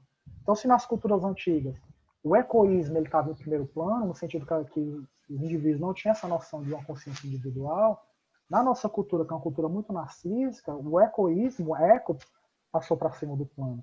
A questão é que se a gente não tem consciência, né, da nossa consciência coletiva, a nossa consciência coletiva, o inconsciente coletivo, né, ele funciona de uma maneira autônoma e é capturado pela publicidade. Né? A questão é exatamente buscar uma forma de educar, de refinar e de trabalhar essa consciência coletiva, né, essa forma coletiva de estar no mundo, a participação mística, para que ela não permaneça infantil, não permaneça rude e não seja capturada de uma maneira tão simples, tão fácil pela publicidade. Né? Legal. Então, Vamos começar as perguntas aqui. Deixa eu ver. Vamos lá, que tem bastante. Bom, André, da Denise. Haveria naquele ataque direto a Médici na igreja em Florença algo simbólico muito além de uma violência física ao membro de um estamento? Estaria ali subsumido um cerne de mudança de paradigmas? sim, acho que são vários momentos históricos, né, onde a igreja ela vai perdendo força, né? Acho que esse é um deles, né? Você Tá. tem vários, né? Ali a perda de poder político dos papas, né? A separação, né? Entre o Estado e a Igreja, que o liberalismo vai colocar, e o Hobbes também vai colocar, né? Com a teoria dele do Leviatã, né? Onde o Estado ele não pode ter um vínculo muito forte com a Igreja para não ser capturado pelos interesses religiosos, né?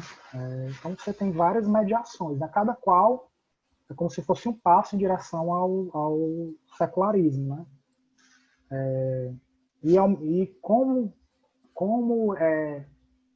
o capitalismo ele não gera o significado que ele gera é um significado efêmero, né? É um prazer efêmero e ele não se pretende mais do que isso, não é? Ele não está muito interessado em nada além disso, né? De um prazer puramente sensorial, né? É como que hoje em dia a gente está vendo que o Bauman ele chama de ele escreveu um livro, né? Onde ele fala das retrotopias, né? Você olha para o passado de uma maneira utópica, né? Então você está vendo aí, né? Tanto a religião como o Estado-nação voltando com força total, né? Nesses neofascismos, né? Que estão acontecendo aí. E é muito curioso que eles estejam ligados ao capitalismo, né? A um tipo de capitalismo, porque é como se eles funcionassem agora como se fossem suplementos, né? Não, o capitalismo só não dá conta porque ele não traz significado, não traz valores. Então vamos conectar ele aos valores antigos, né? Sim. Da nação, né? Patriotismo, né? Todas essas questões aí. Então é como se há sempre suplementos de alma, né? Para o secularismo capitalista, porque a gente não consegue ver a alma operando nele, né? Eu acho que é isso que eu estou tentando falar, que há uma alma, há um animismo operando nele, mas ele está inconsciente, né? Ele está, pelo menos para a maioria das pessoas e para nós também na maioria do tempo, né? Porque Do não é educado, tempo. né? Ele não é educado, nossa linguagem hoje em dia ela não refina mais essa consciência como refina a nossa consciência racional, individual, separadora, analítica, né? Outra pergunta, André. A Melina, ela pergunta assim: você acredita que a cultura do cancelamento entre aspas, pode ser desdobramento da mágoa narcísica de descobrir que o outro é paradoxo e não um produto perfeito? É bem complexa a pergunta porque envolve uma série de coisas, né? Porque a cultura do cancelamento, ela essa consciência coletiva, ela voltando de uma maneira sombreada, no sentido de que a outra pessoa pensa de uma maneira tão diferente da minha que eu preciso cancelá-la, né? Então, há cancelamentos e cancelamentos, né? Tem um certo cancelamento onde a pessoa fala barbaridades, né? É como se oprimir virou uma liberdade. Você tem a liberdade de expressão, ela se tornou uma liberdade de opressão, né? Ah, eu posso falar mal, né, de quem é diferente de mim, porque eu tenho a minha liberdade de expressão. Então, a liberdade de expressão, ela praticamente autonomia, ela virou oposto, né? A liberdade de oprimir. Ah, eu quero ter minha liberdade, né? Eu quero voltar, né? Eu quero me expressar pisando no outro, né? Mas muitos cancelamentos, eles não passam por aí, né? Passam por Tá. igrejinhas, né? Por igrejinhas, por rebanhozinhos, né? Por pessoas que pensam diferente, que têm uma opinião muitas vezes levemente diferente da minha, né? Que o Freud chamou muito bem narcisismo das pequenas diferenças, né? Basta ter assim uma pequena diferença que realmente isso aí vai contra o meu narcisismo, né? E eu cancelo. A pessoa não está fazendo, não está ecoando o meu narcisismo, né? A eco voltando ali como sombra, né? Então muitas vezes o politicamente correto ele pode ser bem agressivo, bem opressor, né? A questão Sim. André, fala só um pouquinho mais sobre esse narcisismo das pequenas diferenças. Achei interessante essa expressão. Um pouquinho mais, vai? E daí eu trago outra pergunta. não, dessa perspectiva que eu estou falando aqui, dessa perspectiva dialética, é que quanto mais forte for o laço entre um grupo, mais coeso ele for, mais apertado ele for, mais ele precisa expulsar as diferenças que negam esse laço, que contradizem esse laço. Então, quando ele se torna muito coeso, o grupo é muito coeso, né? Quanto mais coeso o grupo mais ameaçador se torna aquilo que contradiz esse laço. Então, basta ser um candidato, eu sou de esquerda, mas o seu candidato de esquerda é diferente do meu. Opa, peraí. Mas você não vai votar no meu candidato de esquerda? O que está acontecendo aí? Ele é muito melhor que eu sei, né? Então, assim, pequenas diferenças passam a ofender o meu narcisismo. Porque aí, quanto mais maior o meu narcisismo, porque ele é coado de uma maneira muito forte pelo grupo, mais ameaçador se torna a diferença, né? E o fascismo é isso, né? O nazifascismo foi isso. Então, assim, para ele criar essa coesão, né? Tornar a nação toda uma família, né? Daí que é um Estado-nação, né? O Estado se apoia na ideia de nação, que é uma família, né? Que possui a mesma genealogia, possui as mesmas raízes históricas, possui um passado comum. Para que esse laço, né, da nação ele fosse muito coeso, ele precisava colocar essa agressividade intragrupal, projetar toda ela para fora. Então não é que o judeu, o negro, o comunista, o cigano, o homossexual, ele fosse só fosse uma diferença que eu precisasse colocar fora. Eu precisava persegui-los. Eu, nazifascista, eu precisava perseguir aquela diferença, porque ele colocava o meu laço nazifascista, o laço social nazifascista em questão. Daí porque o nazifascismo, né, ele não simplesmente expulsou os judeus da Alemanha, né, ele perseguiu, ele precisava matar, para destruir os judeus, porque eles eram culpados por tudo aquilo que fazia com que a nação, né, tudo aquilo que colocava em questão o laço social daquele grupo, a consciência coletiva daquele grupo. Né? E a gente está vendo isso aí voltando. Né, Legal. Vamos lá, muito bom, obrigada, André. A pergunta do Santiago Florit. Diante das mazelas sociais vistas hoje, podemos entender que o liberalismo também deu errado, causando diversos genocídios, talvez mais camuflados do que a Segunda Guerra Mundial? Você vê a possibilidade em resgatar os rituais e a consciência anímica, possibilitando uma relação menos devastadora com a natureza? Quais caminhos possíveis para o futuro que você pensa? São 3 perguntas em uma. Vou pegar minha bola de cristal aqui agora. Eu não sei, sinceramente não sei. Assim, né? a falência do liberalismo, novos caminhos anímicos. Uhum. O que você pensa? Né? O que você... O problema ecológico, né? Que a gente está vendo aí, né? Que está explodindo na nossa cara, é o principal problema do liberalismo, né? Porque ele parte desse pressuposto que a natureza está separada, né, de mim, e a minha relação com a natureza é uma relação de extração, de extrativismo, de transformação em matéria-prima, né? Então, assim, complica, né? Complica. Né? E as soluções que ele aponta não estão funcionando, né? Então, assim, tá claro que ele tá... Eu não sei se ele faliu já, mas ele tá falindo. A gente tá vendo aí ele quebrando. Não sei se ele vai conseguir se reformular ou não, né? Várias vezes a gente achou que agora cai, né? Não caiu. Por quê? Porque captura o nosso desejo, né? Ainda captura o nosso desejo, ainda é o laço social, né? Que é orgânico, né? Nesse sentido, porque ele tem uma história muito longa, ele não apareceu ontem, né? Então, acho que os problemas que ele está criando vão gerar uma nova... Né? Nessa perspectiva dialética que eu estou trazendo, eu só posso falar a partir dela, né? Eu não sou político, eu sou cientista, né? Eu sou psicólogo.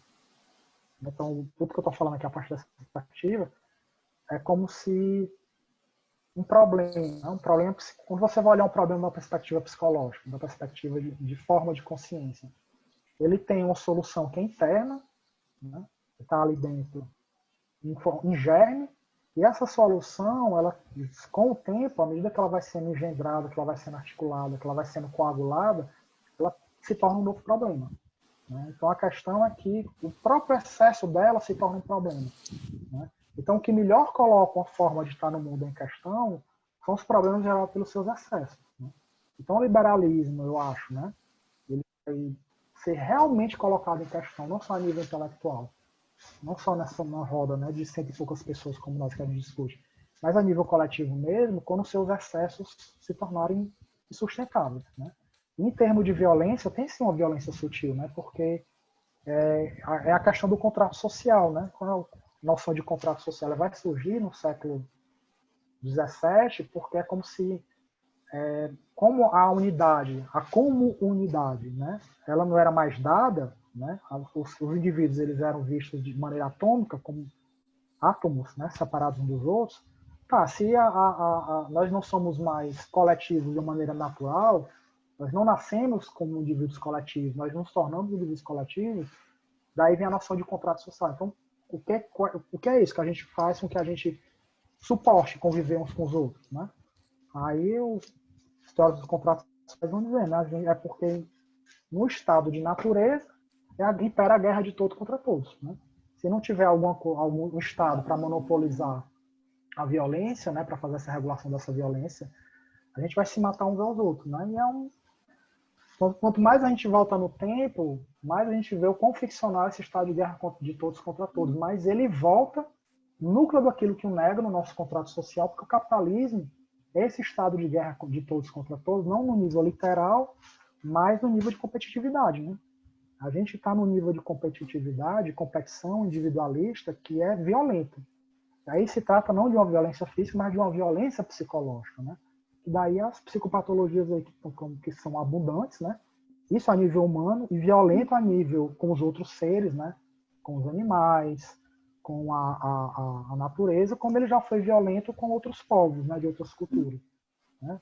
Muito sangue foi derramado para a gente chegar à noção de direitos humanos, e acho que muito sangue ainda vai ser derramado para a gente fazer com que esses direitos não sejam só direitos humanos, mas direitos também dos animais e das plantas não humanas, né? Direito dos vivos, né? Não direitos só humanos. Né?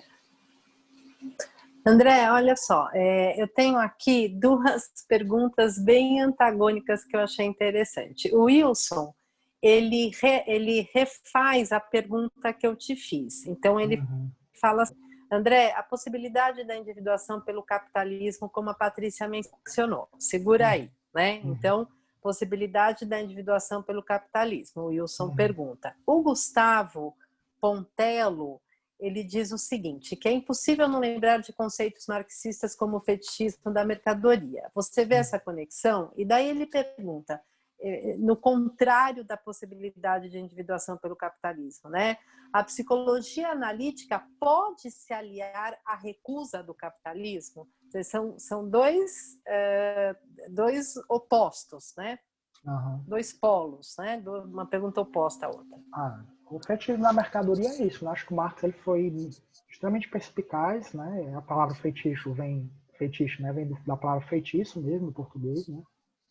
Então ele percebeu já no século XIX, né, do valor como o que determina o valor de uma mercadoria era o valor de troca e não o valor de uso, não o uso instrumental pragmático, mas o valor de troca que depende do laço social, né, da relação intersubjetiva. Então nós somos fetichistas, né, mas nós somos fetichistas inconscientes, né? Nós não temos consciência do quão fetichistas nós somos. Quanto que nós compramos, né? Quanto que o capitalismo ele é neurótico nesse sentido, porque em termos de consciência, em termos de primeiro plano, o discurso é um discurso instrumental e ele funciona segundo valores instrumentais, a produção, toda a técnica, né, funciona segundo essa lógica instrumental, mas para ele poder funcionar, ele depende desse fetichismo, né?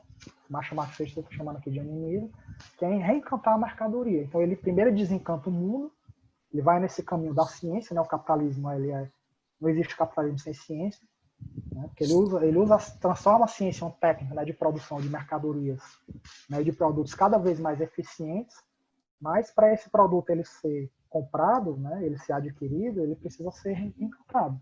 Então ele desencanta para reencantar de uma maneira inconsciente porque não é percebido. E isso é que faz com que ele seja neurótico. A neurose é isso, na definição do Jung, né? A mão esquerda e a mão direita não sabem o que uma... As duas estão ali, mas uma não sabe o que a outra está fazendo. Né? E a individuação, o que seria individuação? É você ter consciência das duas mãos. Né? Individuação para o Jung não é individuação do ego, não é individualização, mas é individuação do si mesmo, e o si mesmo é a totalidade psíquica, composta pela polaridade consciente e pela polaridade inconsciente. Então ele vai falar de uma individuação natural, uma individuação, poderia chamar de individuação lato sensu, né, nível amplo, que ela acontece independente de nós, principalmente através da psicopatologia e a nossa revelia e nos atropela. E a individuação estrito sensu, que é o que ele vai enfatizar, que é você ter consciência que os opostos eles se codeterminam, né, ter consciência dessa dialética psíquica, e você participar de uma maneira ativa dessa mediação entre os opostos, né? Aí a totalidade psíquica, ela se encarna, né, naquele indivíduo específico, eu, você, cada um de vocês que estão aqui. Você tem consciência dessa polaridade e você passa a circular entre as polaridades de uma maneira mais fluida, né? Em vez de ser jogado que nem uma bola de ping-pong de uma ponta para a outra, né? Isso aí seria individuação. Individuação do self, o self que se individua, né? O self, si mesmo, totalidade psíquica, que se torna manifesto em um indivíduo específico, quando ele se torna consciente de que ele funciona dentro de uma totalidade maior. Então, a individuação dentro do capitalismo, né? Quando ela é levada adiante, né? E o self, como o próprio Jung diz, ele não é só o meu self, meu si mesmo, mas o si mesmo de uma cultura como um todo, é você perceber o quão as suas polaridades subjetivas, elas estão engendradas, elas estão conectadas, elas estão enlaçadas com as polaridades do coletivo. Então é como se fosse uma passagem da quantidade para a qualidade, né? É um conceito dialético que é muito usado, né, pelos teóricos da revolução. Quando é que a revolução vai acontecer? Quando a quantidade se transformar em qualidade, né? Por exemplo, né, esquenta uma pedra de gelo, a quantidade de temperatura de uma pedra de gelo vai chegar num ponto que aquela quantidade de temperatura, né, quando ela é aquecida a uma certa temperatura, a quantidade de temperatura vai mudar a quantidade e o gelo vai virar água, por exemplo. Então vai chegar num certo momento, né, onde a quantidade de pessoas insatisfeitas, né, com a neurose capitalista, né, com essa estrutura neurótica do capitalismo, né, ele é estruturalmente neurótico, ele é dissociado, né, com essa forma de funcionamento, essa forma de consciência que é dominante hoje em dia, que uma determinada quantidade de pessoas, né, uma quantidade tão grande, vai estar insatisfeita, né, vai estar sofrendo, e a insatisfação pelo sofrimento, que vai haver uma mudança qualitativa. Não aconteceu ainda. Ele me dizer vai acontecer amanhã, depois de amanhã, eu não sei. Eu acho que muita coisa aí. Eu acho que o instrumento vai ser essa natureza, né? É um aquecimento global mesmo. Ele já aconteceu, né? Quer dizer, você aposta numa então... enantiodromia, André? Eu não sei se é enantiodromia ou passagem no oposto, né? Mas o ideal seria que não, né? Mas pode ser que aconteça, né? O nazifascismo, ele surgiu, né? Na época dele, ele propunha outra solução a essa polaridade, a polaridade capitalista, individualista e a polaridade comunista. Olha, a gente pode criar um valor, a gente pode domesticar o capitalismo a partir de um outro valor coletivo, que é a nação, não é o comunismo, não é o proletariado. Então ele propôs uma terceira alternativa, deu merda, né? Comunismo. Sim. Também, pelo menos oficial, comunismo de Estado, oficial, União Soviética, China, não funcionou, né? China virou um capitalismo de Estado hoje em dia. Como outra solução? Não sei não, sinceramente. Não sei. Tenho mais duas perguntas aqui. Da Marta Aguiar, ela diz o seguinte: a busca desenfreada por dinheiro e a busca por Deus são, em algum nível, a mesma coisa? Por favor, me mostre o equívoco dessa comparação que surgiu a partir do que ouvi na sua palestra. Quando eu falo Deus e o dinheiro, é porque o dinheiro se tornou Deus, né? O capital deixou de ser o Deus da religião e se tornou o dinheiro.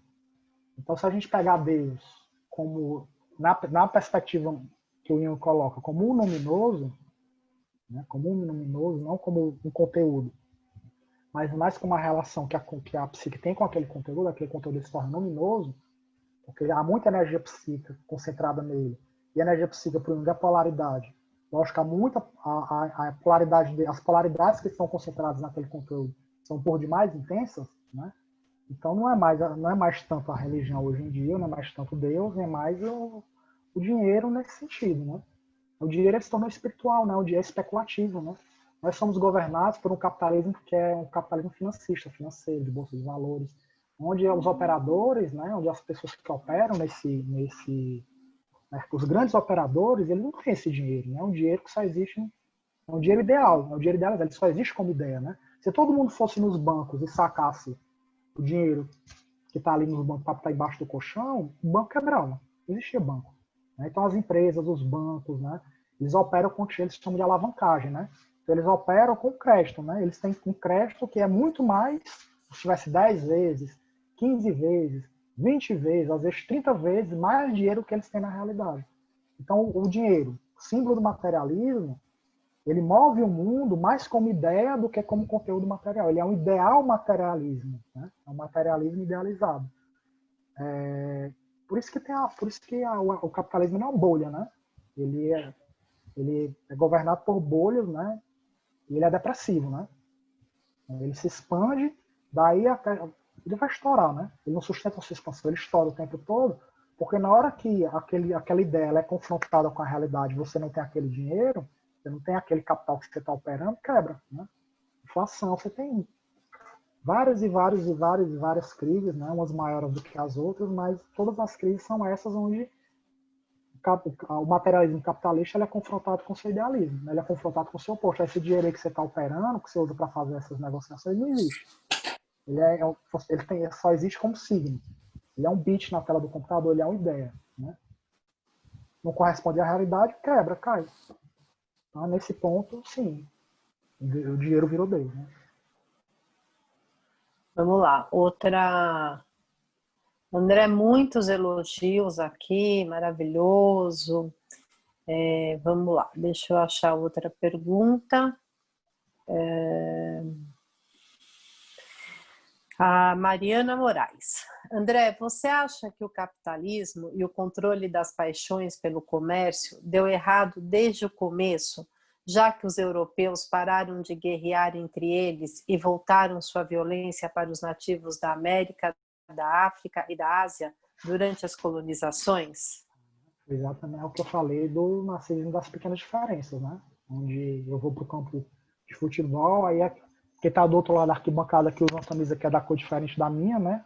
Vai contra o meu narcisismo, eu parto para meu time perdeu, xingo a mãe dele, parto para cima dele, então tem isso, né? Agora essa conversão, né? Ela primeiro essa violência ela ocorreu primeiro religiosa, porque o cristianismo é uma religião conversiva, né? Ele precisa converter, né? Os outros, é diferente das outras religiões, onde você no outro povo e você o escraviza, você não precisa escravizar a alma dele, você precisa colonizar a alma dele, né? E para as culturas ocidentais, né? A expansão colonizadora, a colonização ela é motivada principalmente por questões religiosas. Para a gente hoje em dia, como nós somos materialistas, a gente olha para trás e é óbvio que eles queriam era dinheiro, né? É como se a religião para a gente é uma desculpa, né? Mas para eles não era não, né? Para eles a religião estava mesmo em primeiro plano. Era muito importante eles converterem a alma, né, dos nativos, né, dos indígenas, dos índios americanos. Então o cristianismo ele é uma religião da universalidade, né? Como a universalidade abstrata, ela para essa universalidade se tornar concreta, ela precisa se materializar na alma de cada um. E depois o capitalismo, né, continua essa violência, porque ele é violento. Qual é o nível de violência do capitalismo? Uma violência mais sutil, é transformar em mercadoria. Né? Não importa aquilo, não importa que tá. É disso que você gosta? Ah, isso é porque você gosta. A gente vai fazer o quê? Como é? Eu sou vendedor, então eu preciso descobrir o que é que você gosta, eu preciso transformar isso em mercadoria. Né? Então tá, como é que eu vou vender uma coisa, sabendo o que você gosta, como é que eu vou vender uma coisa para você, como é que eu vou vender melhor? Então ele pega os objetos, as coisas, as obras de arte, os valores religiosos, os valores mais caros e conecta a mercadoria. Aí ele banaliza, ele dessubstancializa aquele conteúdo, né? Ele torna banal. Então você pega uma sinfonia de Bach para vender, do Vivaldi para vender sabonete, né? Você pega um símbolo de uma determinada cultura e atrela uma determinada mercadoria e você o banaliza, né? Você tira, o desvaloriza para valorizar em forma de dinheiro. Né? Então esse materialismo negando os ideais, né? Ele é violento ao nível dos ideais coletivos, porque ele transforma, né? Ele é muito bom isso, né? Porque ele é um prateleiro, ele é vazio, né? Ele é uma estrutura, ele não é um conteúdo. Então tá, eu crio uma determinada forma de vida, determinados signos, determinados conteúdos, qualquer que sejam, e eles são revolucionários, eles criam linhas de fuga do capitalismo. Aí eles olham, vê como é que funciona, observam e tudo, puf, pega, bota na prateleira. Né? Então, hoje em dia, você não compra mais uma calça jeans e rasga, né? você compra ela rasgada, né? E é muito mais caro, né? Porque é um rasgo mais estilizado, né? Mais bonito, né? Então, nesse ponto, a violência dele é essa, né? Ele destrói os ideais, né? Porque ele é materialista, né? Ele é o exemplo mais... Ele é o exemplo mais intenso do materialismo. Ele é o materialismo operando... O materialismo deixa de ser uma filosofia, né? De alguns filósofos, né? E passa a ser... governar o nosso dia a dia, né? Então, ele destrói os ideais, né? Nega os ideais, né? Nesse ponto. Oh, bem, André, o Marcelo Guide pergunta assim, a crise é a saída? Daí, não sei qual crise, né? Ela pode ser, né? Ela não é necessariamente, depende de como as pessoas vão lidar com ela, né? É só a gente trazer isso para o campo da clínica individual, né? Da psicologia dos indivíduos, né? Se eu chego no nosso consultório em crise, pode ser que chegue um momento onde ele... É sempre como todos nós, né? Enquanto psicoterapeutas, enquanto pacientes também, nós chegamos a um certo ponto onde é como se, para você ir além dele, passar desse limiar, você tem que tomar uma decisão ética. Né? Você tem que aquele ponto que é assim, tá, eu descobri que o meu sofrimento, ele não veio do nada, ele não é só uma desorganização química do meu cérebro, ele tem a ver com o meu modo de vida. Né? Aí porque a questão é dialética, né? É ética nesse sentido, é que forma de vida é essa que torna esse sintoma necessário? Porque se o inconsciente, nessa perspectiva que eu estou trazendo, ele é compensatório em relação à consciência, ele é o oposto complementar da consciência, não é o oposto excludente, ele é compensatório porque ele é o oposto complementar, ele complementa. Então a minha forma de vida, a minha forma de consciência, a minha forma de estar no mundo, constela, nega determinadas polaridades, e quanto mais intensa for essa negação, mais essa polaridade retorna de uma maneira intensa, e essa intensidade, né, a intensidade dessa negação faz com que ela retorne de maneira psicopatológica. Então aí você chega a uma decisão ética, né? Tá, a pergunta é essa, que forma de vida é essa que torna esse sintoma necessário? Você está disposto a viver de outra maneira para que aquela intensidade, aquela energia psíquica, né? A outra polaridade da energia psíquica da consciência, ela deixa de estar concentrada naquele conteúdo, porque aquele conteúdo ele é excessivo, ele é intenso para inibir os excessos da unilateralidade da consciência. Então é uma decisão ética, né? Pode ser que você não, tá bom, né? Legal, adorei lhe conhecer, Patrícia, você é uma ótima terapeuta, mas assim, o trabalho, né, cara? O trabalho, Vou fazer ficar isso. com o meu sintoma. Vou ficar com o meu sintoma, né? Um sapatozinho apertado, mas os calos que ele faz já assim onde é que dói, eu só ando de um jeito meio capenga para o calo não apertar esse calo aqui. Boto meu pé assim da esquerda do meu manco assim, porque pro calo não bater no chão. Mas, pô, vou comprar outro sapato, tirar esse sapato, cuidar desses calos. Não, vai dar trabalho demais, vou ficar aqui mesmo. É uma decisão ética, né? Você pode ficar onde você está, né? E simplesmente gerir a sua crise, a gestão da crise. Não há uma transformação real. Ou você toma essa decisão ética de, tá, então, outra forma de vida, né? Enquanto coletividade, a gente até agora está manejando os calos, né?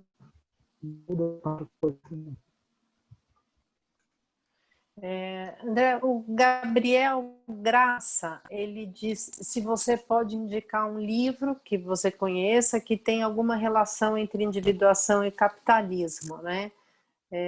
Embora a gente não tenha feito exatamente uma relação direta entre os dois, mas eu acho que seu último livro passa por aí, né? Então, Gabriel, olha, o da Antiguidade Arquetípica à Hipermodernidade Consumista, do André, vai abordar esse tema. É uma excelente indicação. Principalmente o último capítulo eu abordo de maneira mais direta, né? A questão da ética, né? Da individuação, em relação com o capitalismo, né? Principalmente com o capitalismo performático, né? Eu vou falar disso, aprofundar isso no curso, né? No curso. Uma última pergunta e depois eu vou falar um pouco mais aí do curso, né? e queria que você também depois deixasse um e-mail de contato, como que você aparece nas redes sociais. Mas vamos para a última pergunta. Uhum. André, o Zizek, em uma de suas... é do Pedro. O Zizek, em uma de suas falas, diz que o capitalismo, quanto mais apodrece, mais ele prospera. Você poderia comentar esse paradoxo na frase dele e também a percepção de que quanto maior o desenvolvimento tecnológico, maior a degradação moral do Ocidente? O que ele coloca é que o capitalismo ele cresce com as suas crises, né? Pelo menos pelo que eu entendi do que ele fala, não sou nenhum especialista, né, na obra dele, mas pelo que eu li, essa é a questão que ele coloca, de que, pelo menos até agora, né, as crises que o capitalismo tem enfrentado só o fez o intensificar, só o intensificou. Ele vive de crise, né? Ele aprende com a crise e ele supera essa crise e volta de uma maneira renovada. Tem a ver com isso que eu falei da bolha, né? O capitalismo ele funciona produzindo bolhas, né? Porque ele se expande, ele é materialista, é giro, mas esse dinheiro não existe, né? Então ele opera com ideia de dinheiro, as alavancagens, e é só questão de tempo dessa ideia ser confrontada com a realidade, com a própria materialidade do dinheiro. O dinheiro não existe, cai. É inflação, né? O valor das ações, em geral, elas são inflacionadas, não vale aquilo tudo. Ela estoura. Né? Mas nessa perspectiva que eu estou trazendo, com a perspectiva histórica, como se a gente precisasse imaginar que o Jung propõe isso, né? Funciona a um certo nível, não dá para fazer isso com tudo, mas eu acho que dá para fazer isso aqui.